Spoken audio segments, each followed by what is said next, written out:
Esta es la predicación del domingo 11 de septiembre de 2022, correspondiente a la Iglesia Cristiana Cristo Viene de Algeciras. En esta mañana, el pasaje de referencia va a ser en el libro del Génesis, capítulo 6, versículos 5 al 8, y capítulo 9, del 1 al 17. En esta mañana de domingo comenzamos una nueva temporada y, por tanto, volvemos al principio del escenario narrativo y al principio de la Biblia.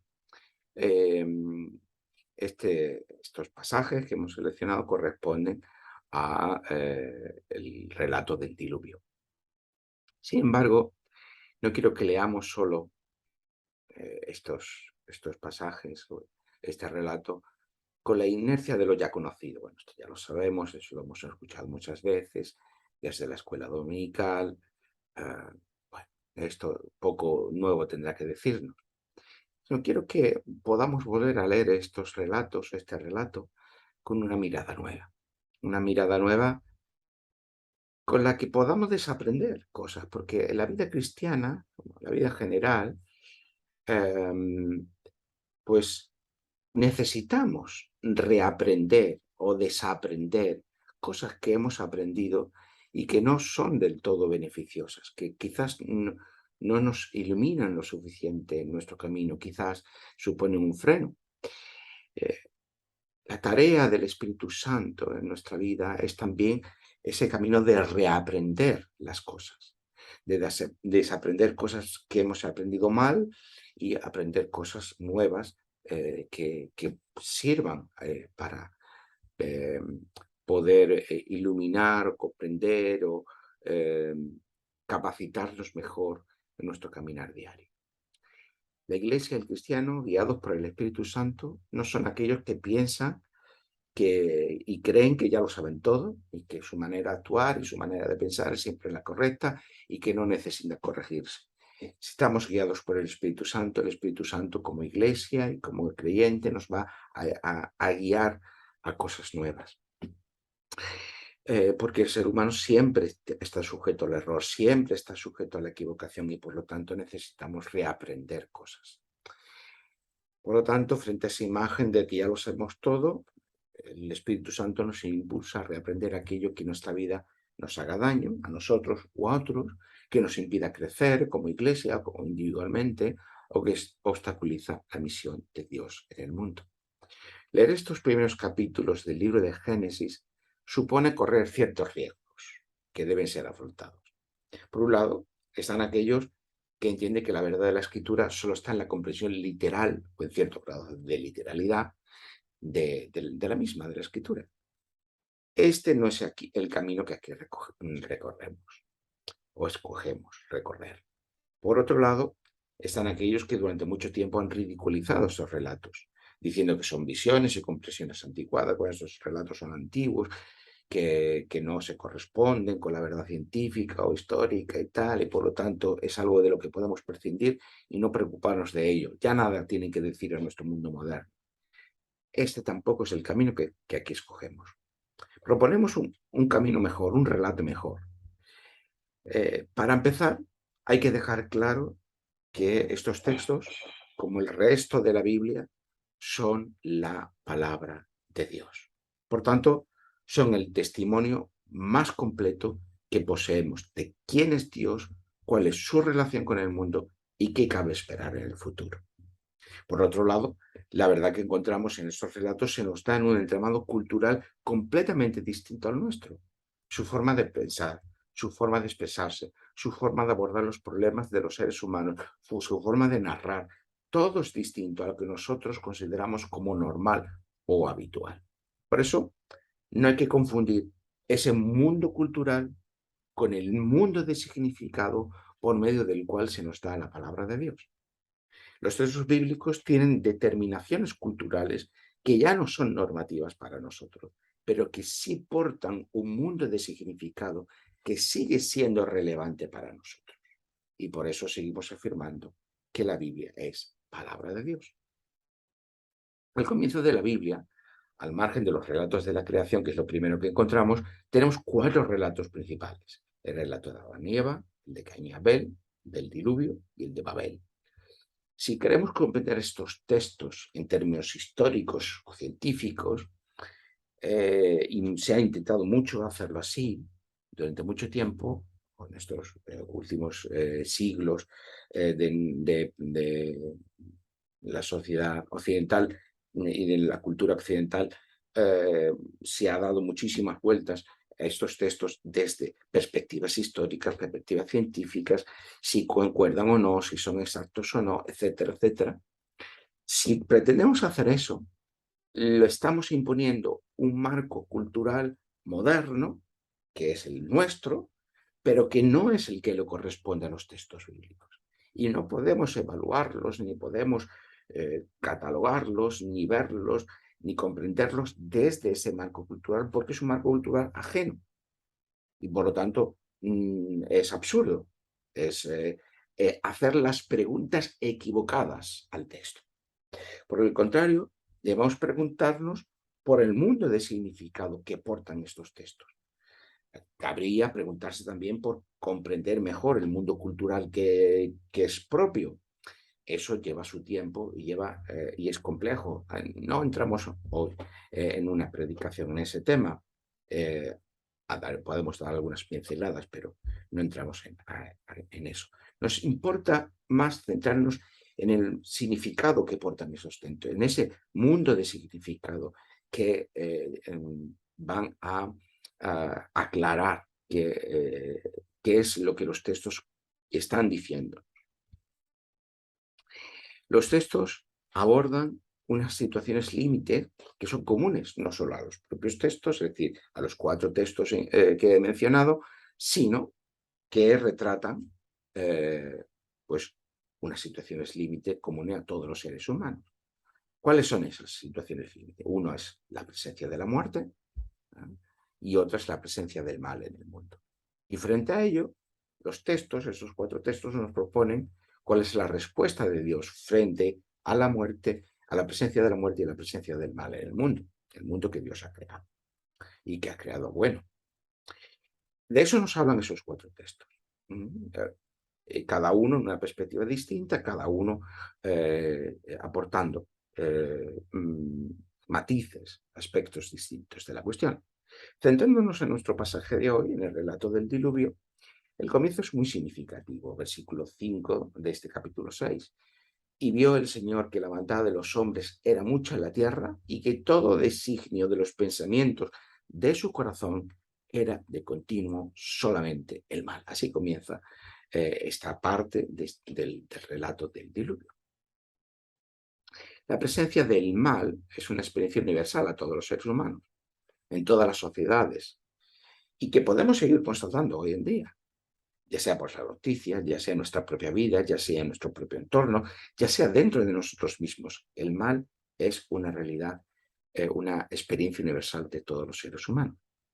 La Biblia nos dice que el mal existe, pero que en un mundo en el que existe el mal, un mundo que existe en el que existe el mal, no es conforme al propósito creativo de Dios, o al propósito creador de Dios. Que Dios haya creado el mundo problematiza la existencia del mal. Sobre eso hemos hablado otras veces y seguiremos hablando en el futuro, pero lo que es importante destacar es que el propósito creador de Dios no es un mundo, una creación en la que el mal esté presente. La Biblia también nos dice que el mal nunca es salvador, es decir, que el mal destruye, pero no construye, que el mal nunca obra el bien, ni que el mal no obra la justicia, ni el amor, ni la esperanza.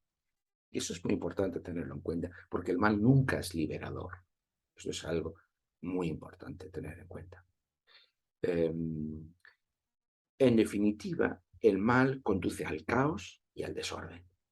Si estuviéramos en una cultura antigua, semita, y tuviéramos que explicar esto, que he dicho en una serie de proposiciones abstractas, no lo explicaríamos así, sino que y no haríamos un tratado abstracto de filosofía, sino que contaremos un relato. Y aquí no solamente hemos dicho un relato, sino que tenemos 4 al principio de la Biblia, para hablar sobre el problema del mal y la presencia de la muerte en el mundo. Mm, Hoy nos centramos en este relato del diluvio. En aquel mundo cultural antiguo, las aguas incontroladas son el equivalente al caos y el desorden. Así que un mundo anegado por el mal es un mundo también anegado por las aguas y viceversa. Así que ya con esta pincelada nos aproximamos, ¿no?, a este mundo cultural. Así planteadas las cosas, como podemos comprender, como podemos intuir, y estas cosas evidentemente tienen un desarrollo siempre mucho más amplio del que podamos dar en una predicación. Eh, pues ese relato, como digo, del diluvio, como podemos comprender, no es una sencilla historia para niños que desechamos cuando nos hagamos adultos, sino que es una reflexión acerca de la presencia del mal en el mundo. Lo que ocurre es que esa reflexión está hecha desde unas categorías culturales muy distintas a las nuestras. Y cuando leemos la Biblia, esto es algo que tenemos que tener siempre en cuenta. Muchas de las problemáticas que encontramos en la Biblia, o de lo que a nosotros nos parecen problemas en la Biblia, están determinados en muchas ocasiones porque están transmitidos desde categorías culturales muy distintas a las nuestras. Como si se tratara de un idioma distinto, con una gramática distinta. De hecho, ya por el hecho de estar escrito en un idioma que es el hebreo antiguo, que ya no se usa como tal, pues ya nos lleva a un mundo de pensamiento completamente distinto al que podamos tener desde nuestras lenguas modernas, cuales quieran que sean las que estemos pensando, en este caso en español, eh, pero podría ser equivalente a cualquier otro idioma moderno. Los siguientes versículos que continúan a ese versículo 5, el 6 y el 7, quizás nos desconciertan a primera vista. Volvemos a este tema, ¿no? Nos desconciertan porque usa claves culturales que ya no son las nuestras y hablan de Dios en unas claves culturales que ya no son las nuestras, porque entre ese texto y nosotros median más de 2 milenios y medio, perdón, más de 2 milenios y medio, cuanto menos, y que por lo tanto, claro, nuestras claves culturales han cambiado muchísimo. Esos versículos que quizás nos puedan desconcertar, dice lo siguiente, el versículo 6, y se arrepintió el Señor de haber hecho al hombre en la tierra y le dolió en su corazón. Claro, debido al desarrollo de la teología en estos 2 últimos milenios de teología cristiana, nos hemos acostumbrado a pensar en Dios con categorías abstractas, influidos por la filosofía griega. Y una de ellas es la que Dios es impasible. Bueno, discutir ese tema, pues es un tema complejo a nivel teológico, no entramos en eso, pero frente a la impasibilidad de Dios, el Dios que encontramos descrito o narrado, mejor dicho, narrado en la Biblia, muchas veces nos provee un retrato completamente distinto. Sin entrar en la naturaleza de Dios, lo que el texto nos dice en un nivel de profundidad de sentido, cuando dice al Señor le dolió en su corazón, lo que nos está transmitiendo es, lo que nos habla es de un Dios al que le importa lo que ocurra al ser humano y a su creación. Ya sé que es muy frecuente en nuestra cultura moderna pensar en un Dios lejano, abstracto, allí, que no tiene relación con el mundo, pero el relato bíblico siempre nos habla de un Dios que está activo en su propia creación. Es creador, pero después de crear sigue estando presente y activo de alguna manera en su creación, aunque sea distinta de esa creación. Y no es un Dios ni lejano ni distante, es un Dios siempre presente y cercano. O en una presencia que va y viene, pero que no es ajeno al mundo, a su propia creación. Dios no es impasible frente al dolor y al mal humano.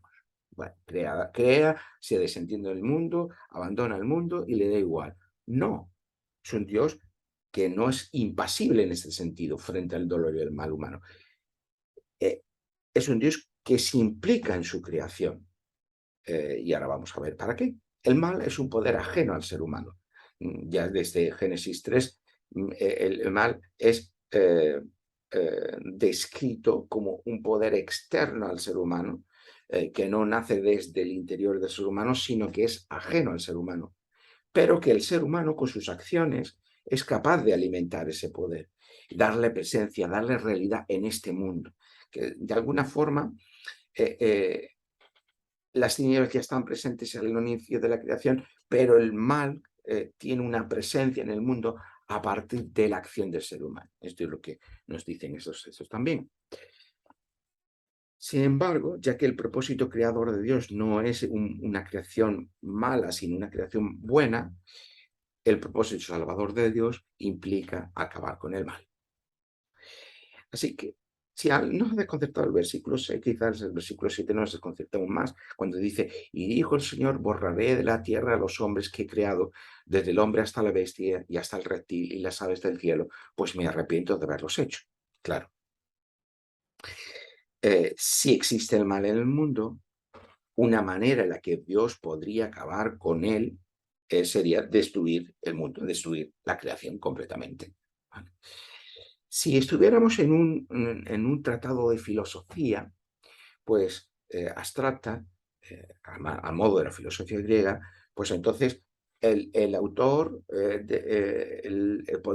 estaría proponiendo diferentes opciones o diferentes escenarios, como diríamos hoy, para ver cuáles son las posibilidades, cuáles son las opciones. Pero como estamos en un relato, en una narración, esa narración nos está explicando distintas opciones dentro del desarrollo del propio relato. Así que, más que preguntarnos si este versículo corresponde o no a la naturaleza, a la esencia, a la sustancia de Dios, como haríamos, influidos por esa filosofía griega, el relato nos está presentando una posibilidad, que es ¿cuál? Que la manera de acabar con ese mal que el ser humano introduce en el mundo es acabar con el mundo completamente. Sin embargo, el lector o oyente de esta narración lo que se va a preguntar en este momento es, ¿esta es la manera en que Dios va a acabar con el mal? Y claro, como lectores oyentes se nos va vamos a impulsar, se va a impulsar a seguir leyendo o seguir oyendo la narración para descubrir qué respuesta definitiva nos ofrece el texto a esta pregunta.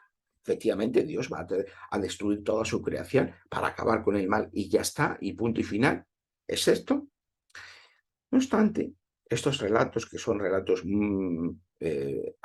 con una creatividad literaria y teológica muy profunda, nos deja una pequeña pista para ir enseñándonos por dónde van a ir los tiros, como diríamos popularmente. Versículo 8.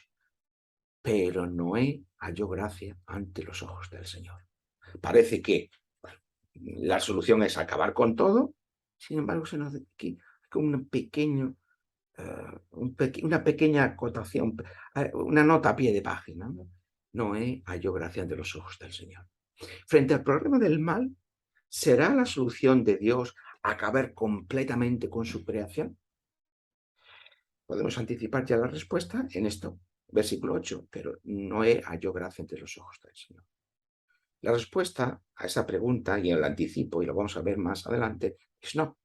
La respuesta de Dios frente al mal es su gracia y su misericordia. Esto es muy interesante. Vamos a recuperar esto al final. Por eso en el capítulo 9, cuando ya el diluvio ha terminado narrativamente hablando, y Noé, su familia, pues vuelven a la tierra seca, una vez que las aguas se han retirado.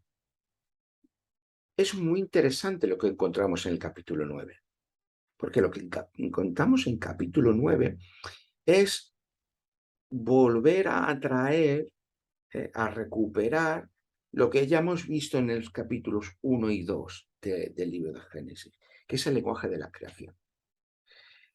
En el versículo 1 del capítulo 9 dice: bendijo Dios a Noé y a sus hijos, y les dijo: fructificad y multiplicaos y llenad la tierra. Esto recuerda a Génesis, al capítulo 1 de Génesis, ¿verdad? Esa bendición de Dios después de que crea y da este mandato, este imperativo para el crecer al ser humano.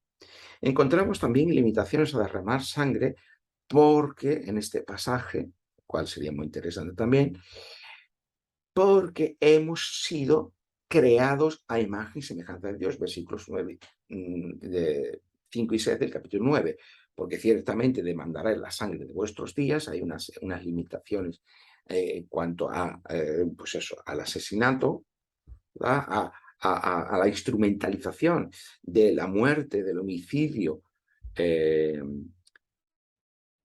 por una razón, porque a imagen de Dios es hecho el ser humano. Hay una limitación de tomar la vida humana, incluso la vida animal, pero sobre todo en el ser humano, porque hemos sido hechos a imagen y semejanza de Dios. Eso es lo que se nos dice aquí, recuperando el lenguaje de la creación. Y también encontramos, ya hemos visto un llamado al crecimiento en el versículo 1, pero en el versículo 7 te vuelve a repetir: más vosotros fructificad y multiplicaos, procread abundantemente la tierra y multiplicaos en ella. Todo esto es lenguaje de la creación. ¿Qué nos está diciendo entonces este texto? Que tras este destrucción, digamos, ahora lo que se propone o lo que encontramos es una recreación, una nueva creación, una nueva oportunidad a la creación. Vamos a volver al final sobre todo esto para acabar de hilar todo. Pero también tenemos, aparte del lenguaje de la creación, el lenguaje del pacto, ¿no? En la Biblia hay muchos momentos en que se explica la relación de Dios con el ser humano, con su pueblo, en términos de pacto. Y eso es lo que encontramos aquí. El pacto era un acuerdo jurídico del mundo antiguo por el que dos partes, en general dos reinos o dos pueblos, una vez que uno ha sido derrotado por el otro, pues asume una condición de vasallaje, y eso se regula jurídicamente por un acuerdo de pacto. Ese lenguaje de pacto es el que muchas veces se usa para hablar en la Biblia de Dios, de la relación de Dios con su pueblo. En el versículo 8 y 11 del capítulo 9 dice: y habló Dios a Noé y a sus hijos: yo establezco mi pacto con vosotros y con vuestros descendientes después de vosotros, y con todos los seres vivos que están con vosotros, aves, animales y toda bestia de la tierra que está con vosotros, desde todos los que salieron del arca hasta todo el animal de la tierra. Estableceré mi pacto con vosotros y no volveré a exterminar a todos los seres vivos con aguas de diluvio, ni habrá más diluvio para destruir la tierra. Claro, todo esto lo tenemos que leer en función de lo que hemos visto al principio, del problema que está planteando el relato. El relato está planteando el problema de qué hará Dios frente a la presencia del mal en su creación. ¿La va a destruir completamente? Esta es la pregunta. La respuesta es no. Dios no va a destruir su creación. Para acabar con el mal no va a destruir su creación. Dios no desecha su creación. Dios no pone punto y final. Dios no se desentiende de su creación. Frente al mal, Dios opone su gracia y su misericordia, por medio de la cual quiere transformar su creación en una nueva creación. Todo esto ya está aquí apuntado y es lo que a lo largo de toda la Biblia después vamos a encontrar desarrollado. Porque eso es lo que encontramos en este relato del diluvio, en el que ya se apunta la dirección del propósito salvador de Dios, y que después vamos a encontrar en Isaías, que vamos a encontrar después en el Nuevo Testamento, que vamos a encontrar en muchas partes de la Biblia. Una nueva creación es no solo la salvación del ser humano, sino de toda su creación. Eso es importante tenerlo en cuenta, muy importante. Muchas veces cuando hemos pensado que la salvación es solo la salvación del alma, toda la creación puede tirarse a la basura. Pero la Biblia no habla en estos términos. La Biblia habla de la salvación como una salvación de toda la creación de Dios.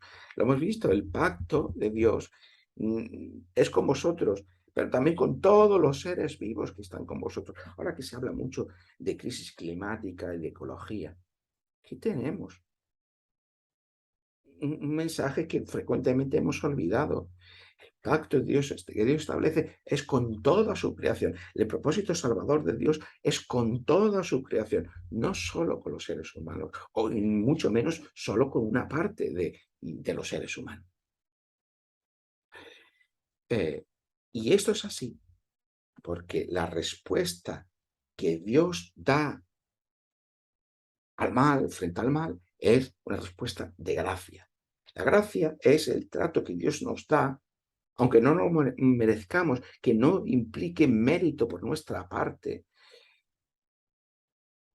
un trato de amor y misericordia. Es el que Dios nos da, aunque nosotros no lo merezcamos. Que nosotros seamos portadores y actualizadores del mal, Dios no nos responde a su vez con más mal, destruyéndolo todo, sino nos da una respuesta de misericordia y de amor. Y esto es lo que en términos bíblicos y teológicos denominamos gracia. Una nueva creación es, como digo, no solo la salvación del ser humano, sino de toda su creación. Porque vemos las promesas de Dios son hechas extensibles en el lenguaje del pacto a todos los seres vivos. El propósito salvador de Dios, por tanto, se extiende a toda su creación.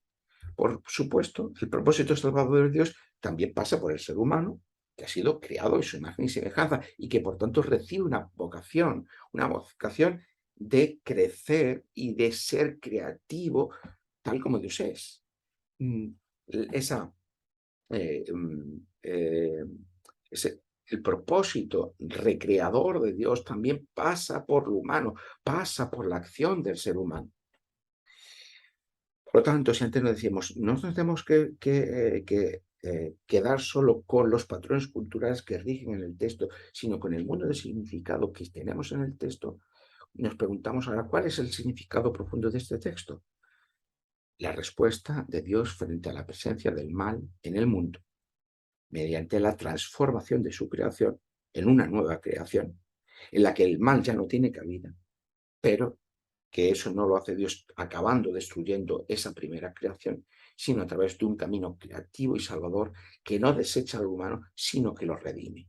Y esa es la historia que la Biblia nos cuenta en su totalidad y que aquí tenemos en Harmen, que tenemos aquí en un pequeño anticipo de lo que después va a ser desarrollado a lo largo de toda la Biblia. Siempre se nos pregunta como cristianos que si el mal existe y Dios es bueno y omnipotente, ¿por qué no acaba con el mal? Entonces, o la conclusión sería, o no puede y no es omnipotente, o no quiere y no es bueno. Y esto es lo que se conoce como paradoja de Epicuro, que fue un filósofo griego antiguo. La respuesta es que Dios sí quiere acabar con el mal. Y como nos dice el texto, sí podría acabar destruyéndolo. Pero ese no es el propósito de Dios. Ese no es el camino que Dios va a usar para acabar con el mal en el mundo. No es la destrucción del mundo, aunque potencialmente podría hacerlo así, pero no es el camino que Dios usa. ¿Por qué? Porque la gracia de Dios, el amor de Dios, la misericordia de Dios está por encima de cualquier potencialidad destructiva en Dios. ¿Explicamos? Por lo tanto, la gracia y la misericordia de Dios nos llevan a que Dios no quiere destruir el mundo, sino su creación, sino transformarla, renovarla. en una nueva creación. Y eso es lo que ya tenemos aquí desde el principio. Hoy vivimos tiempos de incertidumbre. Se nos habla constantemente de crisis, ya sea climática, económica, ética, demográfica, política. Pareciera que nuestra sociedad hace suyo esto que nos ha dicho ya el texto bíblico. La maldad de los hombres era mucha en la tierra y todo designio de los pensamientos de su corazón era de continuo solamente el mal. Y pareciera que esta descripción es de nuestra sociedad y, sin embargo, no debemos olvidar que ya fue dicho hace casi tres milenios atrás. Así que, como dice también el Eclesiastés, el predicador, nada nuevo hay bajo el sol. Por tanto, no nos dejemos arrastrar por la desesperanza o el pesimismo. El texto de hoy nos invita creativamente, a vivir creativamente, participando de la misión de Dios en el mundo, no esperando el fin del mundo, sino la restauración del mundo. Y esto es un pequeño cambio semántico, es un pequeño cambio en la frase, no esperamos el fin del mundo, sino la restauración del mundo, pero es un grandísimo cambio vital. No es lo mismo vivir esperando el fin del mundo que vivir esperando la restauración del mundo. Hoy, mucho menos, mucho más. No es lo mismo vivir esperando el fin del mundo, sino vivir no solamente esperando, sino participando de la restauración del mundo. Aquí hay un cambio todavía mayor. Noé construyó un arca en medio de un mundo que parecía venirse abajo y fue capaz de hacerlo, de responder creativamente frente a esa situación porque halló gracia delante de Dios. La gracia de Dios, ese trato de amor y misericordia que Dios nos da, aunque nosotros no lo merezcamos, cambia nuestra vida. Nos convierte en seres creativos que podemos responder a la fidelidad de Dios, al amor y a la misericordia de Dios, viviendo bajo esa gracia de Dios, bajo ese impulso de amor y de misericordia que Dios tiene con respecto a nosotros. Vivir de la gracia es vivir de la alegría, es vivir de la abundancia, es vivir de la plenitud, es vivir de la esperanza que encontramos en Dios y que encontramos testimoniada en el texto de la Escritura. Abandonemos una espiritualidad masoquista, centrada en lo que es malo, en lo que no somos, en lo que no podemos. Como hemos dicho antes, constantemente, incluso en los medios de comunicación, en las redes sociales, estamos constantemente recibiendo un mensaje permanentemente catastrofista. Los cristianos tenemos un relato mejor que contarnos a nosotros mismos, pero también a los demás. Hay un relato mejor frente a un mundo en crisis. Frente a un mundo en crisis como vivimos, la respuesta es un Dios de amor y misericordia, activo en el mundo, para la transformación del mundo, en nuevos cielos y nueva tierra, una nueva creación. Que el Señor nos capacite para contar mejor este relato, para contarlo mejor de lo que hemos hecho en muchos momentos, y para encarnarlo también en medio de esta sociedad en crisis. No dejémonos llevar por el pesimismo y por la negatividad y por la desesperanza, y encarnemos estas promesas de Dios de una nueva creación, sin mal, sin dolor, sin sufrimiento. Que el Señor nos ayude, que el Señor nos capacite por su Espíritu Santo para poder contar este relato, pero sobre todo para poder encarnar en nuestra propia vida la esperanza de este relato.